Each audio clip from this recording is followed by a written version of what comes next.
So this is a video, the rules of touch footy, especially for the Mighty Ducks team. Okay, so 6 players on each team, minimum of 1 male and maximum of 3. Okay, so the important things to remember. So as the attacking team, so let's just say from the attacking team's point of view, the first thing the attacking team has to do, they'll say the attacking team receives the ball to start the game. So the attacking team is going to put the ball on the ground in the center of the field and touch the ball with their foot and then pick up the ball and start running forward. So that's called a tap. So then when the person running the ball gets touched by the defender, they put the ball on the ground and they can either step over the ball or roll the ball back with their foot, and that's called a roll ball.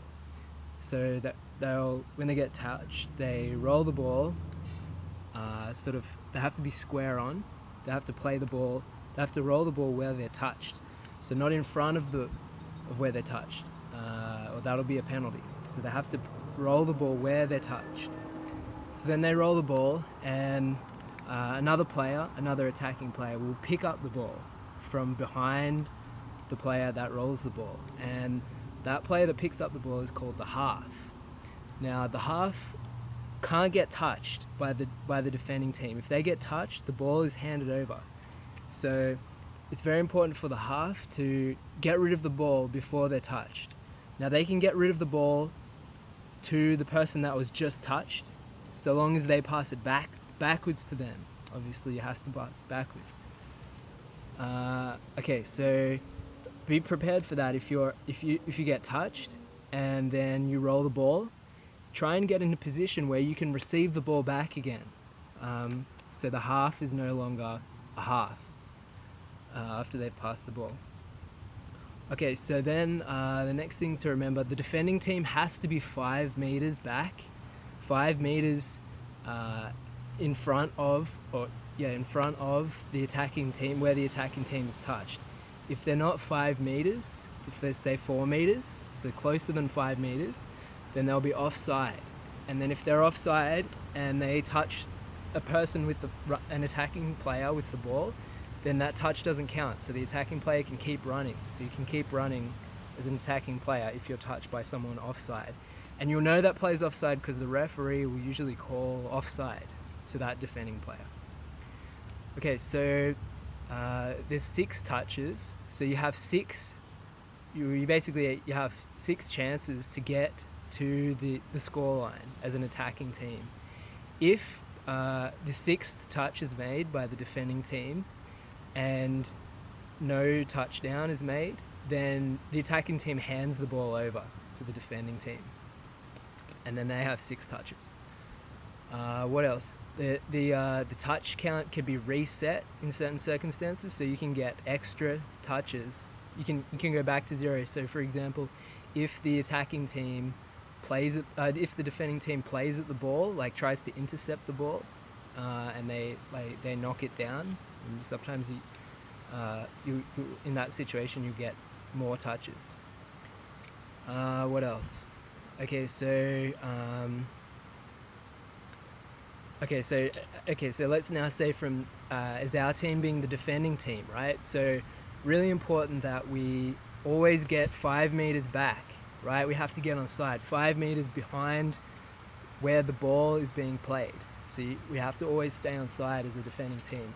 Another important thing is to make sure that we have cover right across the field. So if you're a defender and you see that there's an attacking player that's unmarked on one of the sides, on one of the wings, communication, right? Like call out that there's a player unmarked and call that you need help as a defender, because you might be the only defender that's seen that extra player there. What else? Substitutions are really important. Substitutions are, so there's only 6 players on the field, right? But we have 14 players in the team. So we really need to use the substitutions. So it's not like, don't think of it like you kind of 20-minute halves and you're kind of on for the whole 20 minutes. No, it's not really. you want to substitute. So we have unlimited substitutions. So you want to substitute as much as possible. So basically, want to be on for a couple of runs or a couple of tags, maybe one set of 6 defending, and then you want to substitute off, right, and get your breath back. So we never really want to have people on the field for touch set after set after set, because that's inefficient, right, when we've got so much unlimited substitution to use. Substitutions have to be made next to the sideline, so there's like a sort of an area that they allocate for substitutions to be made, so you can't just kind of run on and into the middle of the field and tag someone to come off. No, you have to do it pretty much next to the sideline on one side of the field. Okay, so that's pretty much I think pretty much most of the important things. If we're defending right on our try line, you don't need to go behind the score line as a defending team to be onside. You can be right on the try line, even if they're like right on it as well. But the attacking team has to be 5 meters. They have to play the ball at least 5 meters before the try line. What else? A few sort of things when we're the attacking team, like make sure that you have someone in mind before you pass the ball. Like if the ball goes to ground, then as an attacking team, the ball is handed over. So it's really important that you don't pass the ball to no one, right? Hang on to the ball and get touched rather than just sort of pass it hoping that someone's gonna be there. Or if you're not sure about whether you can make a pass, just hold on to it is usually the best. Because the worst thing is to make a pass that doesn't come through and then you hand the ball over. What else? Yeah, I think that's pretty much it. As an attacking team, I think if we're finding it hard to get through their defense, maybe kind of slow the ball down a bit. You don't need to kind of like charge in every touch and just keep getting tagged. We can slow the ball down and stuff. Or as a defending team, we want to kind of, as soon as their person that's touched plays the ball, we want to be kind of moving forward, right? So you want to be walking forward or kind of jogging forward as a defending team, putting pressure on the attacking team and sort of taking their time away and getting a few meters in front of where the defending team starts, so where we start. Yeah, I mean, hopefully, so I think we've got 5 o'clock next Monday is when we can meet, and our game's until 6, but if some people can get there at 5, then we can kind of go through this a bit more and kind of play it out a bit, and it might become clearer and easier.